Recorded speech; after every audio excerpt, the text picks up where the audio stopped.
The Rundown is brought to you by Commonwealth Brewery Limited.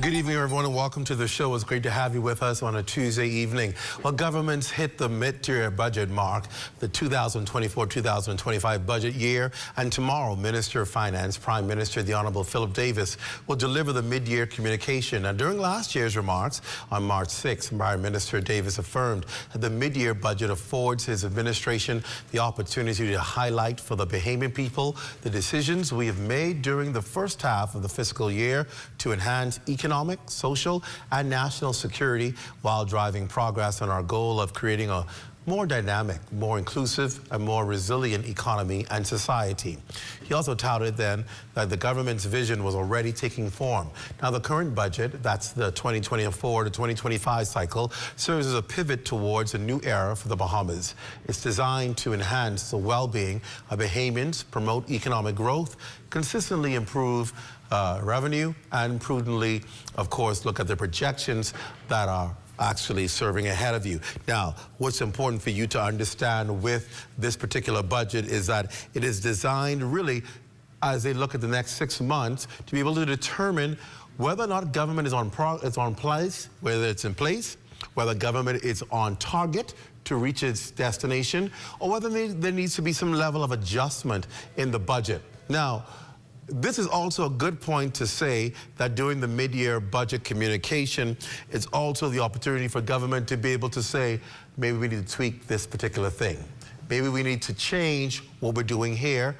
Maybe we need to kind of add this or add that based on the performance of the administration. Remember, at the end of the day, it's the budget that really fuels and funds the government's plan and its vision.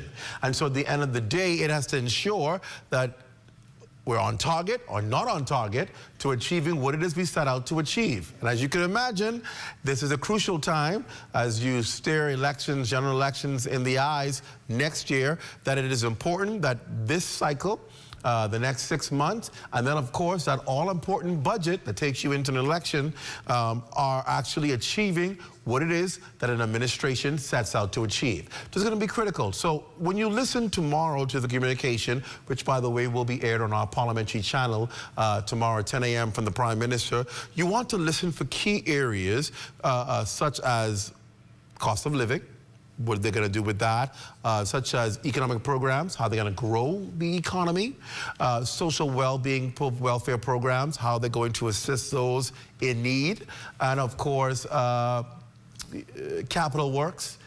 Are there going to be new roads? We heard Soros contract got signed for $200 million while he was at CARICOM by the Afro-Exim Bank.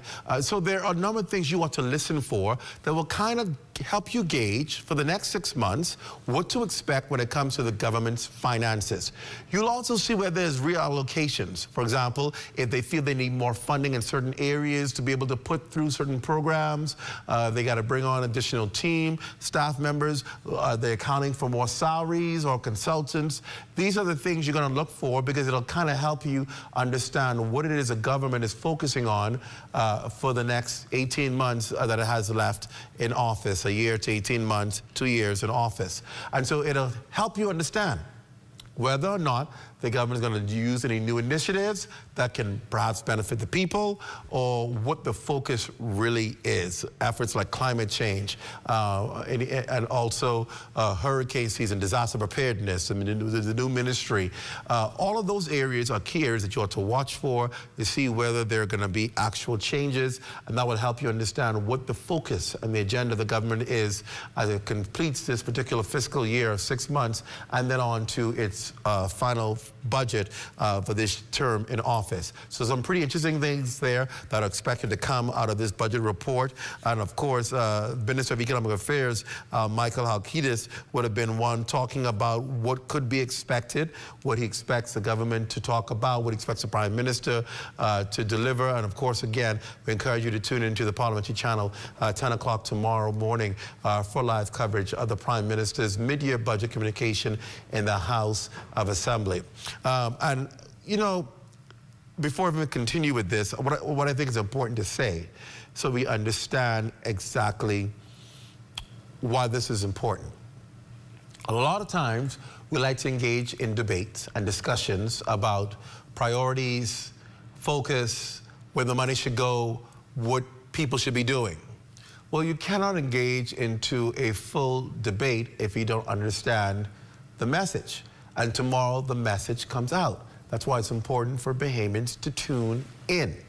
When you tune in, you're able to hear what the Prime Minister plans on doing for the next 6 months. What is his position? What is the government's position? What is the country's fiscal position? When you have that information, you can engage in any debate because you now have heard the information and the facts, and now you can argue until you tie it. But you cannot argue without the information. You cannot argue without hearing the plan. And so that's why it's so important to ensure that you tune in so that you can engage in educated discussions and debates and dialogue. That's very important. Also, in the government's budget agenda, financing all national law enforcement agencies.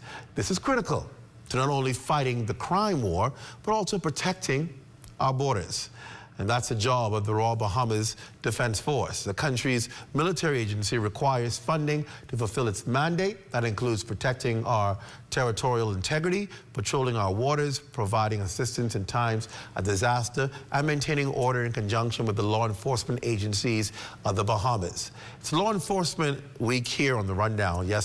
Last night, we heard from the Royal Bahamas Police Force Commissioner, and tonight we'll hear from the Commander, the Royal Bahamas Defense Force, Commodore Dr. Raymond King. We have a number of questions to ask him tonight, and hopefully we'll get those answers and have a better understanding of the Defense Force role and really his position and his plans. And that's going to be an exciting discussion, so stay tuned. When we come back after this break, the Commodore will be here. We're going to have a pretty interesting discussion. You're watching The Rundown here on the ZNS Network. We're back after this. Stay close.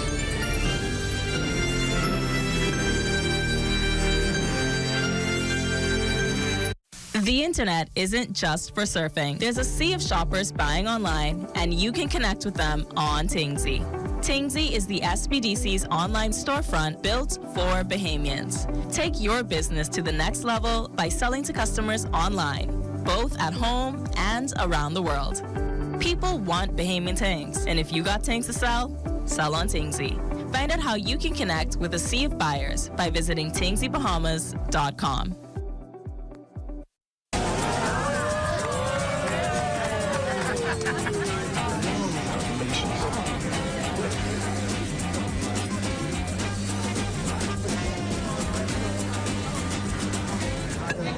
Diet-friendly special.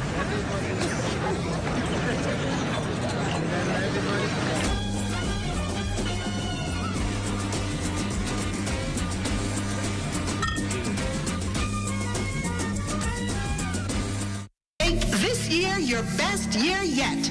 Education is the key to success, and the University of the West Indies Global Campus Bahamas is your partner in success. Take a course that increases your value in a matter of weeks, or get that degree you've been dreaming of with convenient online learning. Visit us at global.uwi.edu/Bahamas, call 323-6593, or WhatsApp 456-6687 today. Lessons gonna find me.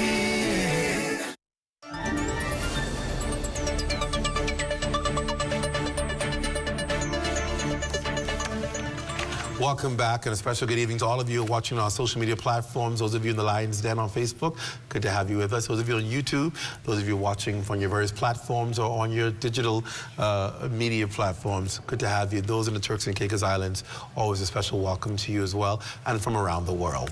Well, by an act of Parliament, the Royal Bahamas Defense Force became an official entity on the 31st of March, 1980, falling under the Ministry of National Security. The country's military has two career tracks: Marine, rating, and officer ranks. The enlisted personnel ranks range from Marine Seaman to Force Chief Petty Officer. The force is organized and trained along the lines of the British Royal Navy. Many of the officers attend British service academies. Now, the Defense Forces headquarters is housed at the new National Security Complex on John F. Kennedy Drive here in New Providence. Additional bases are located, as you know, Coral Harbor, in Matthewstown and Agua, Marsh Harbor, Abaco, Freeport, Grand Bahama, Gunpoint, Ragged Island. Currently leading the Royal Bahamas Defense Force is Dr. Raymond King, enlisted on January 12, 1987, as a member of the new entry 19. Commodore King was granted an appointment as a midshipman and completed his officer training at the Britannia Royal Naval College in Dartmouth, England in 1990, and received his commission in 1992. King's most recent appointments include Port Controller as the Admiralty Marshal for the Commonwealth of the Bahamas, or at least technical marine docks, prior to his appointment as Commodore Defense Force on April 15, 2020. It is my pleasure indeed to welcome to the rundown Commodore of the Defense Force, Dr. Raymond King. Sir, welcome. Good to have you. A pleasant good evening to you, Mr. Watson. Good evening, Bahamas. Thanks for having me. Our pleasure. There's so much I want to talk about the Defense Force, because the role of the Defense Force is so critical, right? We always talk about the police force and how they provide safety for us on the streets and in our communities, but I don't think we give enough focus on the fact that what's keeping us safe in this country are your officers who are out there on the waters protecting our borders from the criminal element trying to come into the country, or just anything that's happening out there.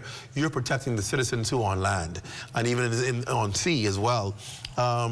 Let's talk a little bit about the role of the Defense Force and some of the things you've been able to achieve and do over the years, and really what is the work of the Defense Force that people sometimes don't recognize. The Royal Bahamas Defense Force is primarily tasked with the defense of the Bahamas.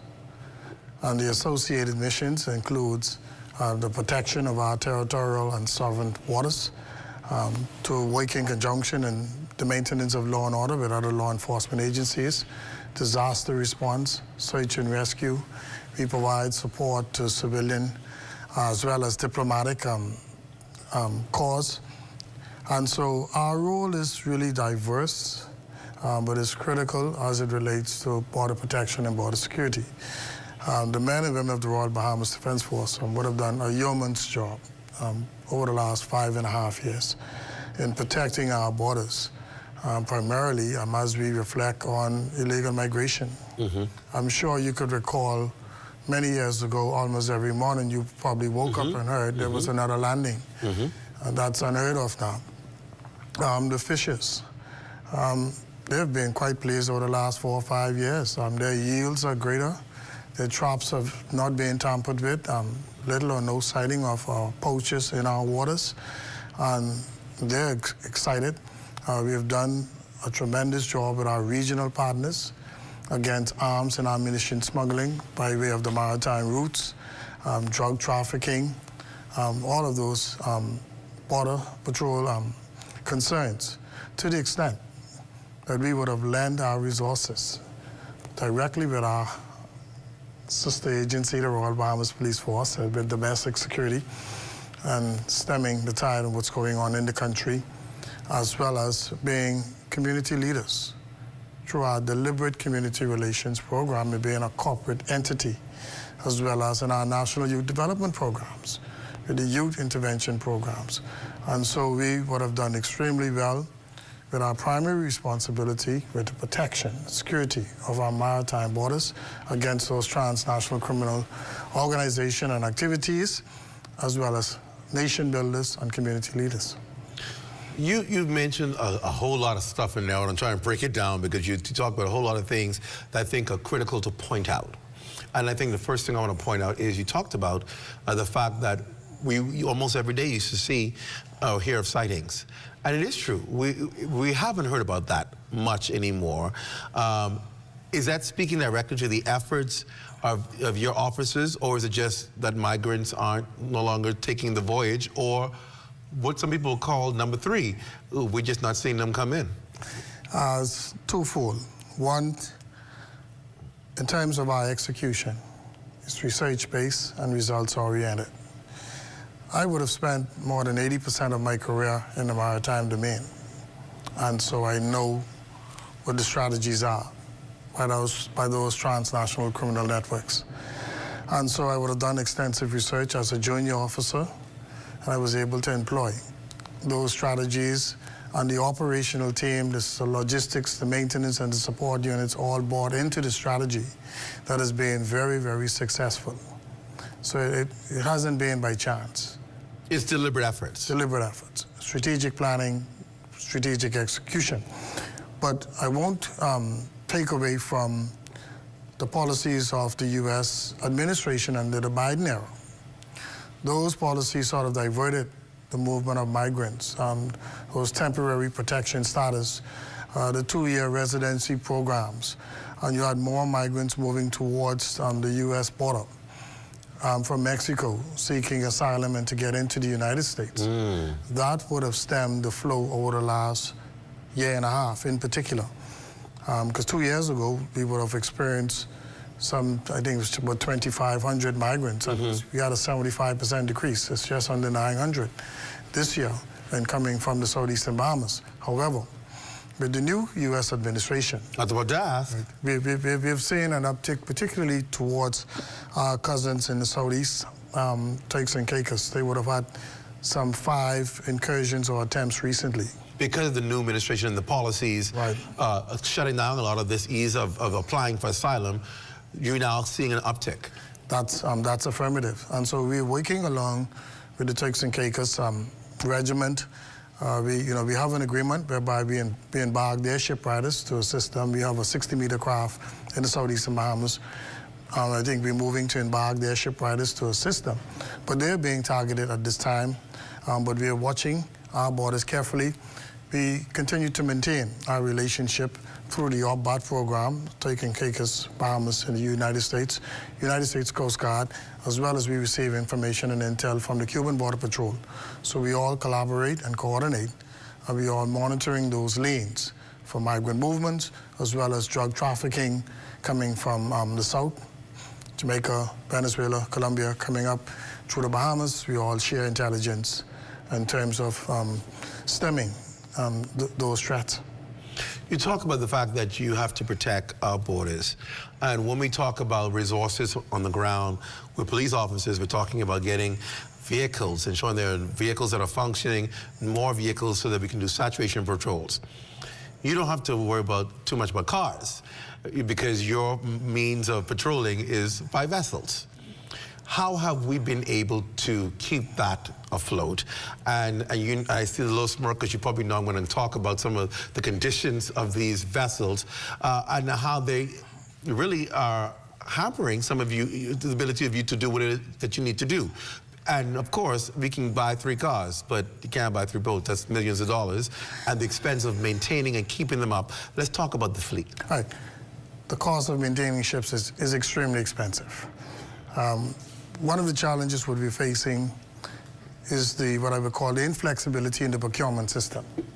It's very robust, bureaucratic, and it simply hinders the ability to make urgent purchases for spares, equipment, and parts. So that was very diplomatic. Let me break it down for you. The bureaucracy in government of getting approval to get funds to deal with purchasing what is needed takes too long. Okay, continue. Right. Secondly, the budgetary allocations. But we've had positive discussions going into this budget preparation in terms of having adequate funding for the maintenance and repairs during the year. It's never enough. It's always underfunded. Right. And I can tell you that because I go through an exercise every year with the Broadcasting Corporation. I'm doing it right now. And you put in there figures that you need in order to be able to operate and to function effectively, because it ain't wishful thinking. It's just reality of what you need to maintain. And then when the budget comes across, you look at the line item, you're like, did you not get the memo? Right. I had to put that in there because I feel the pain right now. That's why I do it. But we've had some positive discussions in terms of resetting, because we have to ensure that we have adequate funding for the annual dry docking routines, as well as a deliberate plan. Annual dry docking. Annual dry dockings. Every year, each vessel should be dry docked to look at the underside fittings and the amperages and so forth. That should happen every year. Every year. And then every 4 years, a vessel should go through a deliberate refit. If you really want to benefit from the useful life, and vessels can last up to 4 decades or 40 years. Wow. You have to have adequate funding for maintenance and repairs annually. You must have those annual dry dockings, and you must have those refits in terms of being proactive and being preventative as opposed to being breakdown and corrective. That's the culture we've been fighting and we're trying to correct. And so another issue is the procurement lead times. Those vessels were made in Europe, in the Netherlands, and the procurement lead time is just protracted. And so when you need an essential part of equipment, and you get the quote, and it tells you, in some cases, 26 weeks or up to 4 months. Wow. And so those are some of the challenges, but I must give credit to the maintenance teams, the engineers. They have done a yeoman's job to continue to keep more than 60% of our fleet operational, to continue in the execution of our strategy. And that is why we continue to enjoy the success that we have. But it's no easy task, maintaining ships, keeping them operational, keeping the crews on board, focused on the task at hand. You said 60% keeping it operational. Yeah. So that means we have another 40% that's not able to be used. When you look at vessels, you have to make a determination in terms whether a defect is an operational defect or is a defect that you can live with and you can manage with. Right. You have some defects which requires parts and spares to be procured, which takes some time. And so you lose out on the operational availability because you have to wait. Like I mentioned, the protracted lead time in getting these parts and spares. And then when you couple that with the procurement process, having to go through in the portal, and it has to be in the portal for an extended period, and you go through your own tender committees, and then the government public tender committees. That adds to the lead time. And so...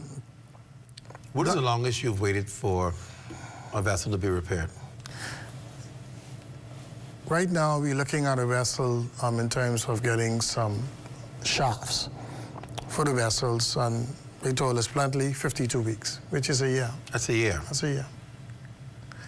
And so, but we're doing a yeoman's job. How many vessels do you have? 26 in total. 26. For the archipelago of the Bahamas, which almost stretches the length of the 26. Caribbean. We looking to utilize the acquisition of 4 new safe boats. 2 arrived last month, and we expect the other 2 to arrive next month. Great. And so that will add to our fleet. And so we're getting it done. We're persevering. We have a number of vessels that are close to becoming operational with the acquisition of these parts and spares, and then even getting into shipyards. If you have a broken vessel and you call the shipyard, you just don't just go there. You have to look at their schedule and they have to fit you in. So that takes some time. And then when you have unfortunate groundings, now those vessels are insured. The deductible amount is, in some cases, about $75,000, maybe $150,000. The insurance covers the rest. But the real drawback is how long to bring the vessel back into service. I want to talk even closer about what we're dealing with the Royal Bahamas Defense Force. There's some questions that our viewers want us to ask, and I want to get into there. And I think the first thing people want to know, obviously, is we have officers deployed to Haiti. Give us an update on that. We still have 6 officers deployed. Their rotation ends within the next 5 weeks. So we have to make a rotation of those 6 persons who are part of the CARICOM Joint Task Force with the command and control aspect of it. We look forward to increasing that team, the size of that team, because we want to have persons embedded in the Maritime Communication Center to support our maritime operations. We're giving us the intel that we need. Bahamas would have completed her rotation. Nassau is poised for her rotation. But we look forward this week to have productive discussions with the force commander of the mission, as well as the commander of the Haitian National Police Coast Guard unit. So we look forward to some discussions this week before we move ahead with the second deployment of the 60-meter into Haiti. The team has been relatively safe in the life support area, but the violence continues in Haiti. Are our officers a part of addressing that violence? Negative. They're part of the command and control element. So they're not on the ground. Okay. Primarily, you have the Kenyans working alongside the Haitian National Police, and Guatemala would have just sent 150 military members who I assume would be a part of that fight. But the Jamaicans, Belizeans, and us, we're part of that command and control component as it stands now. That's the authorized role that we are fulfilling by order of the National Security Council. Are our officers, do they feel safe? They feel relatively safe, but they're very concerned. What is their concern? Because just outside of that life support area is where the violence occurs. And so you're really restricted within that area. Your movements. Right. So life changes. You're in there, you have to be on your alert at all times. I received a report from the commander that someone within that confine was shot at from a sniper shot from the outside. And so even being in that life support area carries inherently a level of risk. I think the mission would have experienced its first fatality about 2 days ago. A Kenyan officer was shot in an operation. And you had, I think, a few Haitian National Police and members of their FAD unit, and it was 3 of them probably succumbed in operations today in Haiti. And so it's a real environment. The risk is real, and the need to be vigilant, alert, and everything you do. It's a serious business. Being in Haiti. We have not been used or exposed to that level of violence.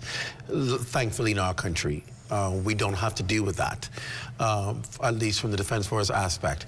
So for our officers, I can imagine the level of concern because they're in a country that has been seeing a lot of violent activity. And like you said, you have people now shooting into what could traditionally be a safe zone. The fear is, what could be happening tomorrow when we wake up? How long, first of all, are each stent that each team provides in Haiti? And is there any support for these officers who have to face and deal with this level of violence? Well, the stint is the command and control team. They spend 6 months. And each vessel, the first vessel has been deployed for 6 weeks. So we have a 6-week planned rotation for the vessels themselves. That is where we stand now. Within the confines of the mission itself, they have access to those counselors, the psychiatrists, the psychologists, as a part of those teams to provide that level of support, inherently given the environment that they're in. How are these officers chosen for the mission? They were selected. It was a criteria we looked at based on the years of experience, age, fitness status, medical status, and we looked at the entire criteria to make the best decisions of who we would have selected early on to be a part of the mission. And so far, it has worked out for us. Thank God. All right, we're going to take a break. When we come back, we're going to talk some more about your recruitment process, and also we're going to get into, of course, the elephant in the room, corruption charges, and how, where you stand regarding that. And then we're going to talk a little bit later on about you. You're watching The Rundown. It's going to get even more intensified and interesting right after the break. Stay with us.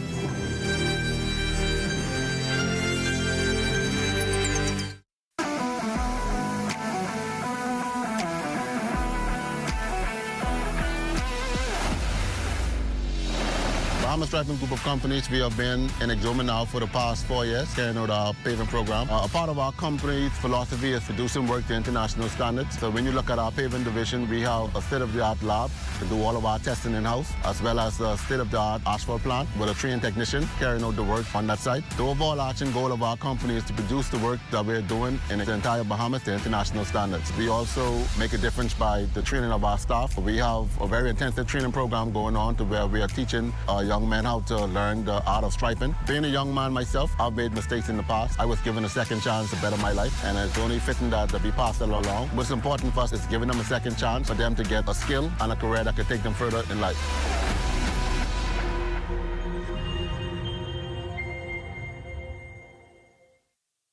This year, your best year yet. Education is the key to success, and the University of the West Indies Global Campus Bahamas is your partner in success. Take a course that increases your value in a matter of weeks, or get that degree you've been dreaming of with convenient online learning. Visit us at global.uwi.edu/Bahamas, call 323-6593, or WhatsApp 456-6687 today. Blessings gonna find me here.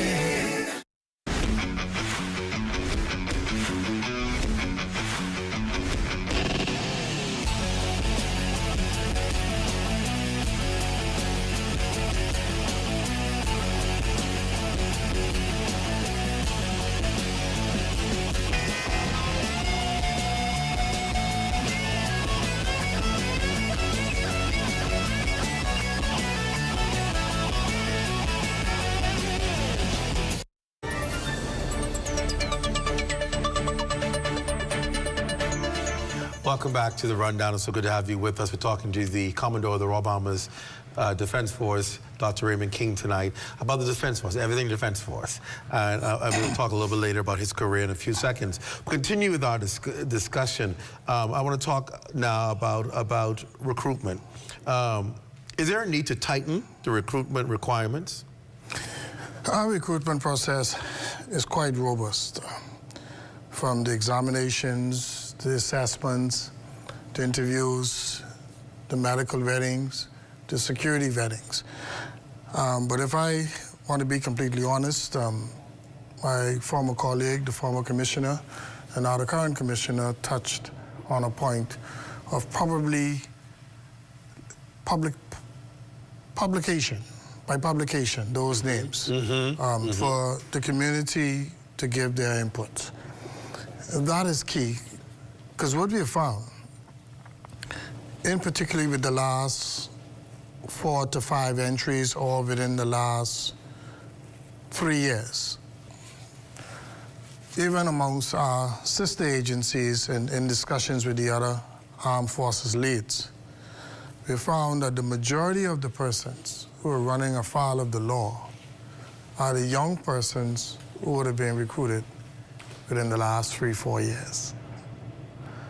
The majority of the persons, more than 95% of the persons who run afoul of the law are those young persons. So it tells us, despite all efforts to really have a quarantine entry of persons who would have been properly vetted, the question mark is the community's references on these persons, whether they're actually being truthful with these persons.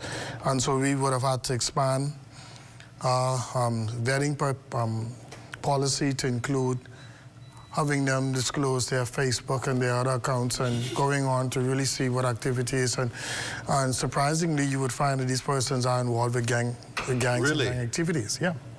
And because the young people put everything out there. Of course. It's just a matter of you researching it.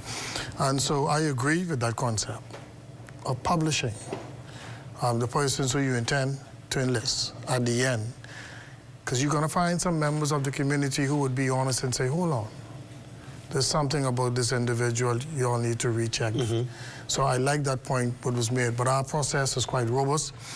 Our training program is really intense.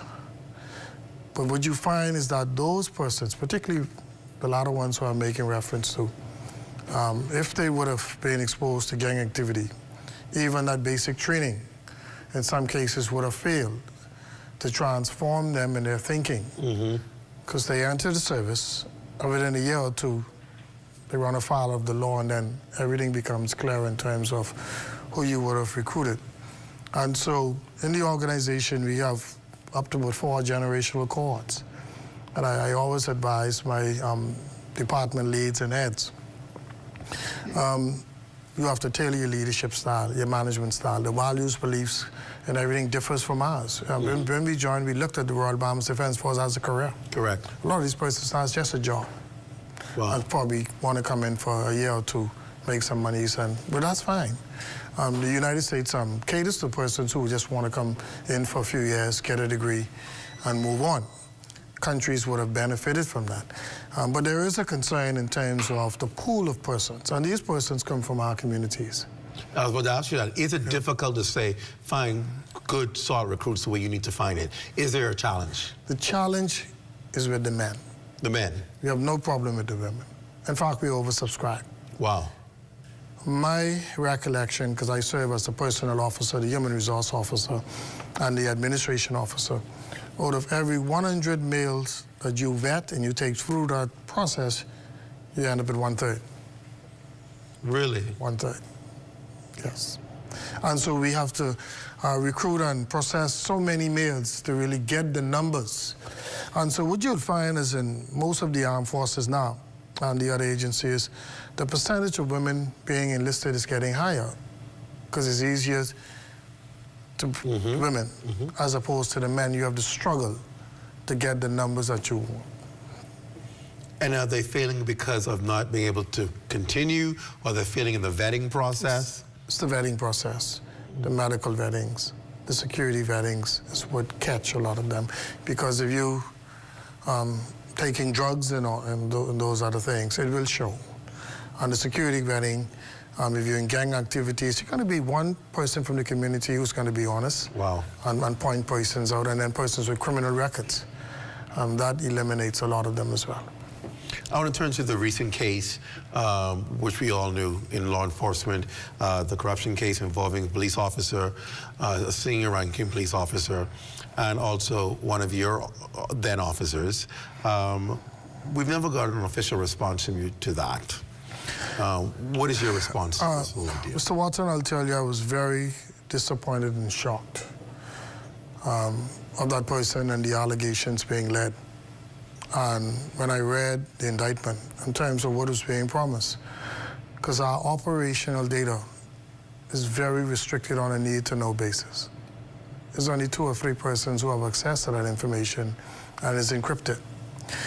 When we work jointly with our regional partners, in particular the United States, and the Coast Guard and those other units, when we work jointly, we are not privy to where their assets are. It's not even shared. You'll only have an area of operation. So we don't have access to the information in terms of where our counterparts' vessels are. So I don't know how is it that a promise was made to provide this information. But nonetheless, corruption is something that we don't subscribe to. And I believe one of the benefits of the organization not really being branded is because we have very minimal touch points with the community and society by the nature of our work. We have very little. But our acts and regulations is very robust. The penalties are severe. For the release of confidential information, you can get 2 years, 7 years, and if it is considered to be a matter of treason, you can be sentenced to death. You can be sentenced to be death. sentenced to death. And so it's very, very strong. That's harsher than the police force. Yeah, yes. And that's why you'll probably find it less in the militaries because of our policies. But what we've done In addition, and we expect full compliance to the new bill that was passed, independent commission of investigations. We would have worked hard with our counterpart, the United States Northern Command, to develop, through DILS in Rhode Island, to develop a regulations, ethics regulations, which deals effectively with corruption. It prescribes persons go through ethics awareness and training, and we have enforcement measures in that regulation. That would have been sent to the Ministry of National Security for consideration to strengthen our existing laws that we have. And I would put forward, and I would have made the recommendation that senior officers should be required to make financial disclosures, as well as persons who are involved with logistics, maintenance, and procurement processes. Certain areas should be required to make financial disclosures. And you believe that will help strengthen the integrity even more so in the force. And I was supposed to ask you what new measures are being taken this time about corrections, and you started to explain exactly what you believe should be put in place. You've been at the helm of the Royal Bahamas Police Force for the past 5 years. Are there plans for future development of the force? Have you put a framework in place to say, this is where we want to go and this is what we want to do? And if so, what are some of those key areas? The vision that I put forward for the organization members and the entity as a whole is a high performance and a professional workforce. In our relationship with the United States Northern Command, the Rhode Island National Guard, United States Coast Guard, and all of us, and other United States armed forces and auxiliaries, we have an agreement called the Bilateral Security Cooperation Framework. That is driven towards the Defense Force becoming a capability-based, designed organization. So you want to ensure that we have the necessary capabilities to accomplish our mandated missions. You want to ensure that you have the adequate capacities of those competencies, and the organization will have the necessary agility to respond to a dynamic security environment. Those lines of efforts is really threefold. One, maritime domain awareness. We were moving strategically, and it's a 5-year plan that is updated annually, and so it's perpetual in terms of our intelligence capabilities, our communications capabilities, and our cybersecurity capabilities under maritime domain control. The capabilities to really work in a decentralized environment as we would have started and sustained it, as well as our search and rescue capabilities. That is a must as we move towards becoming a rescue coordination center in collaboration with our civil aviation counterparts, and to ensure that we have the necessary technology to undertake any interdiction under any weather condition. The third is institutional capacity building, which seeks to modernize our human resource practices, our logistics, maintenance, and supply capabilities, our disaster response, strengthening of our military justice system, in which a product was that ethics regulations. And those are the capabilities, in a nutshell, that we're being assisted with in moving the Defense Force towards being a capability-based, designed organization. Capabilities, capacities, and the necessary agility. That's a whole lot. Do you believe you can achieve that? It's being done. It has been unfolding for the last 5.5 years functionally that I would have commanded the organization. It is a perpetual plan. Annually you'll have executive meetings, you'll have synchronization workshops, and it has to be aligned with the mutual benefits of the United States government and our government. It has to be a mutually beneficial document, and plans are made in terms of the type of assistance, security cooperation assistance we get. It is training, it's equipment, it's exercises, senior leaders engagement. So there are a number of security types. There is a plan that is being unfolded, and we have functional working groups who meet monthly in the execution of that plan. How many officers are there in the Defense Force? We have just over 1,825 officers in Marines. 1,800. Yeah. Is there what you would call a comfortable number that you like to see the force get to be able to fulfill its mandate? I would have done several human capital projections as a young officer for the command, and the number that we would have settled on is some 3,000. 3,000. 3,000, optimal to really fulfill our mission. Because as we move into those regions, the north and southern and central deepen, you want to duplicate HMBS Coral Harbor, and you want to run each facility as a base. It requires manpower, logistics, equipment, everything to duplicate. So you need about 1,200 more. Yes, and but we've had an ambitious plan. We would have recruited about 450 over the last 4 years. We're aiming to get 150 by May, June of this year. We're working towards those numbers. The attrition rate would have declined. It's at 2% now. It had over at 3.5%, 3.5% a few years back. And so those numbers would have declined. But in the next few years, we're going to have some entries who are going to meet that involuntary retirement period. The age was extended from age 55 to 60. But in a few years, you're going to have persons who are going to reach that 60-year mark. Thankfully, the government agreed to a proposal that was put forward under my leadership to extend the age for the reserve component, to move that out from 60 to 65. So as persons retire from the regular service, they can give off service in the reserve component for another 5 years. Do you believe there's a necessity to have officers stay on if they have the expertise, even if they would have either reached the years of service or the age before, when it was a 55? Most definitely, because we realized that we would have had an experience void, and that was the reason why it was moved from 55 to 60, to prevent that experience gap. So, and the reason why I'm bringing this up, because of course the debate was last week, there's some 400 people who were brought back from retirement, and then we found out that half of those were police officers because of the very same thing. You needed experience, and these persons reached the years of service, but hadn't reached the age, and they could still contribute significantly. Defense Forces in that as well. Yes, and that's why aggressive measures and efforts were taken to move the retirement age from age 55 to 60, and to move the reserve age from 60 to 65. So you wouldn't lose all of that valuable knowledge and experience for persons exiting. But we were in the same predicament with persons who would have left at age 55. And so that was the reason why we moved the age out further. All right, that's good, important information there to know.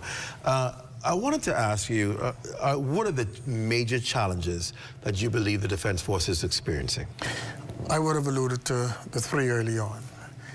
It's the procurement system, it's the protracted procurement lead times, and the inadequate or insufficient budget allocation. Those are the three main drivers and challenges of the organization. And I intentionally asked you that again because I wanted to see if it would be the same. Yes. Because I want people to understand that he's sticking to this. This ain't just making up a wish list. This is the reality of what you face. And I asked you that question again to see if you would change your answer, and you kept it the same thing. So you understand what the issue is. All right, the powers that be who watch it. All right, good. What would you like to see? And I think that's going to be my next question. We're going to take a break, and I'm going to let you think about it, because I want to talk about you. And what do you see as a legacy that you're going to leave in the Royal Bahamas Defense Force? What is next for you? And the successes. And we're going to talk a little bit about that when we come back after the break. You're watching The Rundown. We're back after this. Stay close.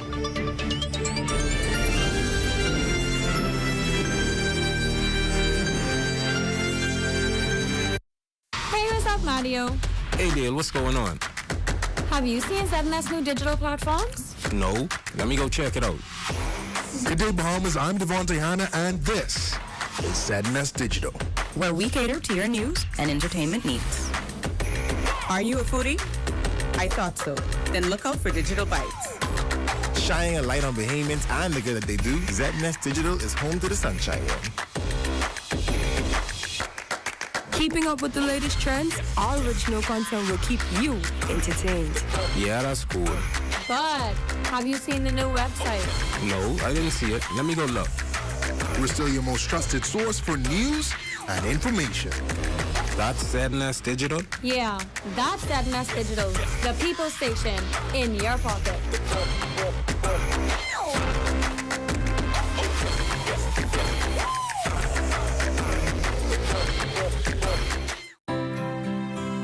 You've set big goals for your future, and we can help you to achieve them. Getting that degree you've always wanted, buying your first car, making it official on a truly special day, or building a home that's your own. Big or small, share your ambitions with us, and we can help make them real.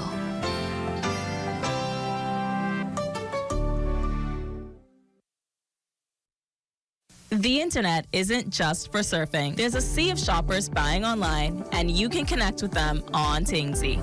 Tingsy is the SBDC's online storefront built for Bahamians. Take your business to the next level by selling to customers online, both at home and around the world.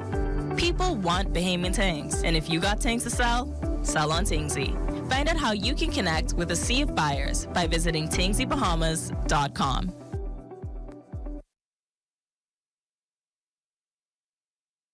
Here at Immigration Care Service, you can trust us, especially if you have experienced issues or problems with the U.S. immigration at the borders. We'll do our best to provide options and solutions to immigration roadblocks, so travelers can continue visiting the U.S. and residents can continue living their lives in the U.S. without worries. The best part? Our services are affordable and accessible. Take the mystery, confusion, and fear out of your immigration concerns. Contact Immigration Care Service today.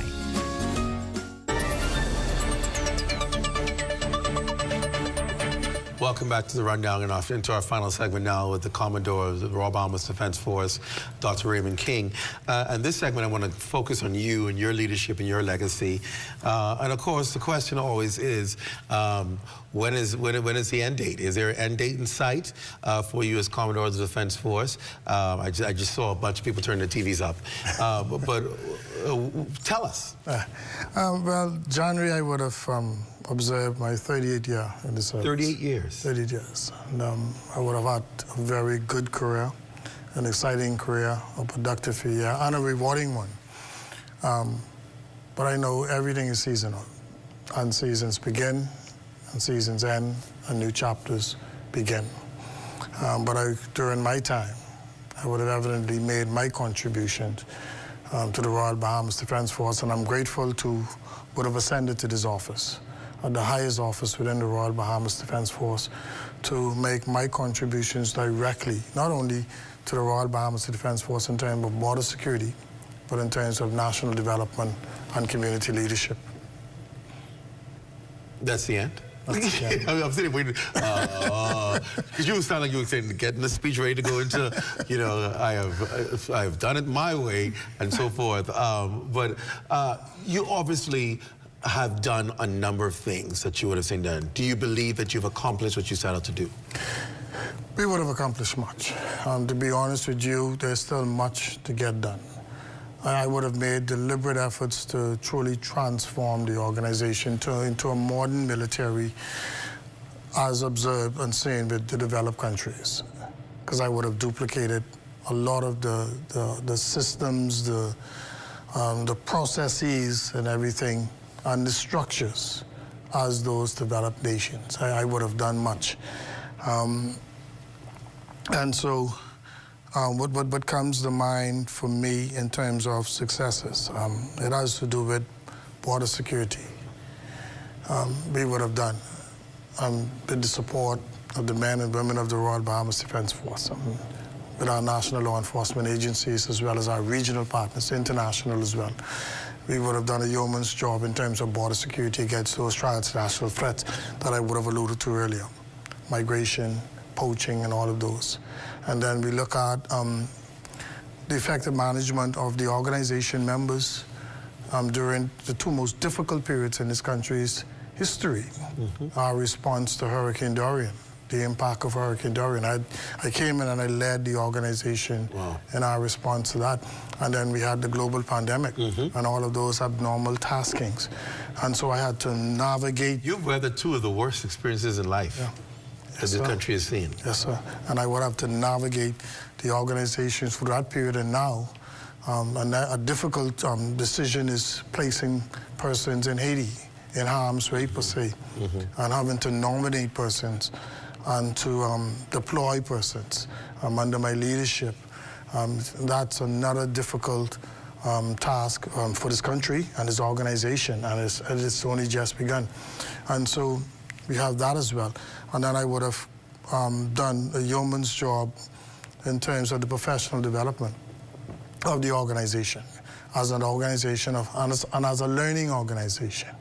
I would have had the oversight of the development of two potential centers of excellence, our drone academy known as Banners, and the current development of our Bahamas Maritime and Military Academy to not only train our members internally, but our national and regional counterparts to benefit from this training with a true and accredited, fully accredited military academy.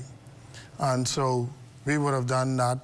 We were about to commission some additional simulators, damage control, firefighting, to go ahead with our bridge master for our squadron personnel to ensure their safety in fighting and saving the ships at sea. And the urban search and rescue simulator that was developed in the event if you have any collapsed buildings, etc. So I would have expended a lot of resources in terms of the professional development through continuous training and development of our members. And one other thing that comes to mind is being able to realize the enhanced benefits for our members. We would have gotten government to approve almost $1 million in ADQUIL allowance, new allowances to bring us on par with our counterparts, the police force, and BDOX was able to come on par as well. I was able to successfully resolve an outstanding issue for our veterans and retirees, the pension and the gratuity anomalies. We would have brought some resolution to that. And I would have been grateful to been able to have 3 major promotion exercises in 5 years, the largest ever in the organization, and we're about to do our 3rd medals and award ceremony next month in 5 years. So I spent a lot of time into talent management, recognizing, rewarding persons for their efforts and their hard work, and but maintaining military discipline and good order. What do you believe your legacy will be, or what do you hope it to be when you would have been done? I look at it from 3 perspectives, and I want to be quick with it. One is the expert leadership and how I strategically manage in countering our transnational threats that I would have mentioned earlier successfully. The other one was how we navigated through Dorian, COVID-19, and now the taskings in Haiti. The other one has to do with the professional development of our members, right? And I would have been welfare-centric, right? And so my leadership, when we look at it in terms of proficiency, expert leadership, agile leadership, transformative leadership. If I look at it from the leadership perspective, if I look at it from the organizational campaigns, either could be seen or remembered as a nation builder, and to protect a protector of our borders, a nation builder through our deliberate youth intervention programs, and a community leader through our community relations program, or simply as a faithful steward and servant of the people. Edna Hart, who's in the Lion's Den, says, you transform the morale, welfare, and recreation aspect of the Royal Bahamas Defense Force. Sir, I think it will be your greatest legacy in your leadership. And she's on point. I spent considerable efforts in terms of our welfare institutions, establishing our Veteran Affairs Office, our Morale, Welfare, and Recreation Office, our Family Support and Readiness Office to ensure that our members past and present are remembered, always included in all the decisions being made to benefit our current memberships and to provide that support, particularly for members who are deployed for extended periods. And so I would have open up those offices and giving them the authority to function, and she's right. Any regrets? I have no regrets. I joined the organization as a very young man. I would have met my eventual wife during my first year. Both of us, we joined in '87, and I remember when we were on board one repatriation run to Haiti. In those days, we used to carry the Haitians back. And I was on board the vessel. I would be in the hold studying. I was a young engineer. And I would tell the fellas to tell the cook, save my food.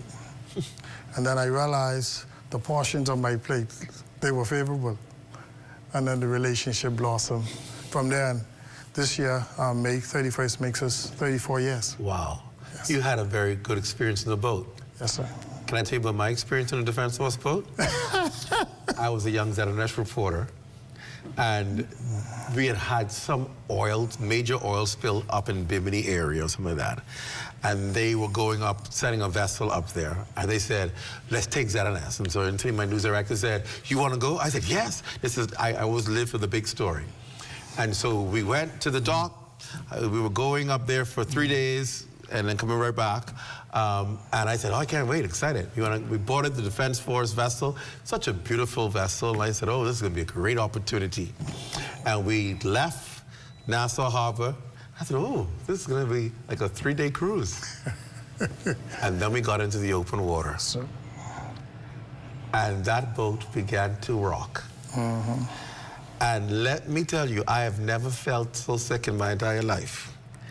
I stayed in the little hole where the bedroom, where the bunk beds are, and I stayed underneath there, and I couldn't move for almost a day.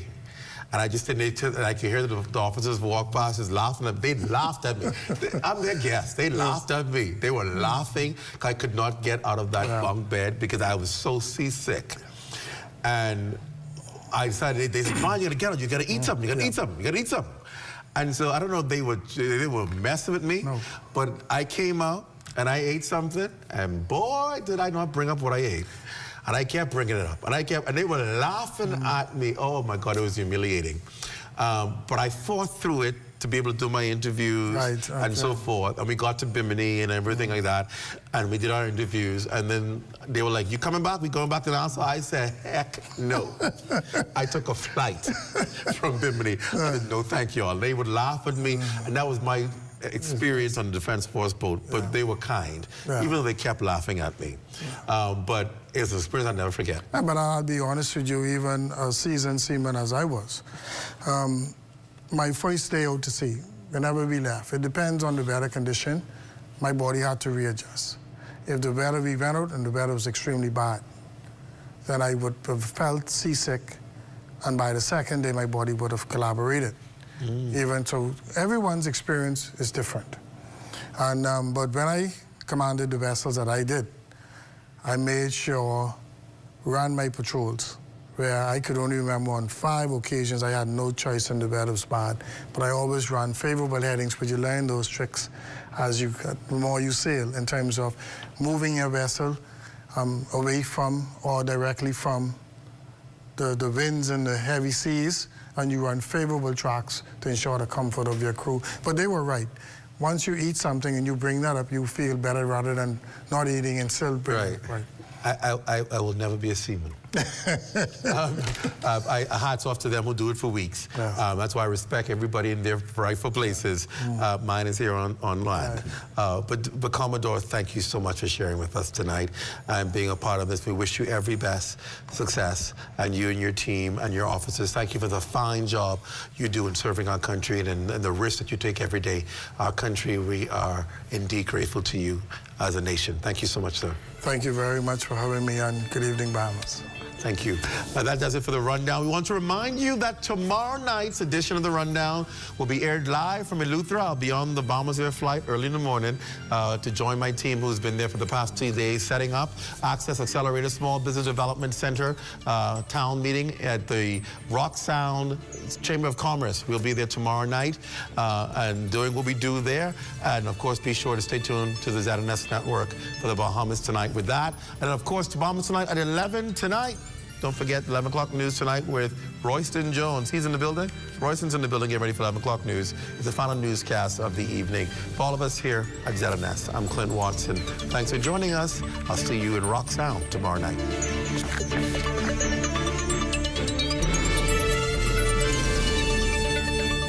This year, your best year yet. Education is the key to success, and the University of the West Indies Global Campus Bahamas is your partner in success. Take a course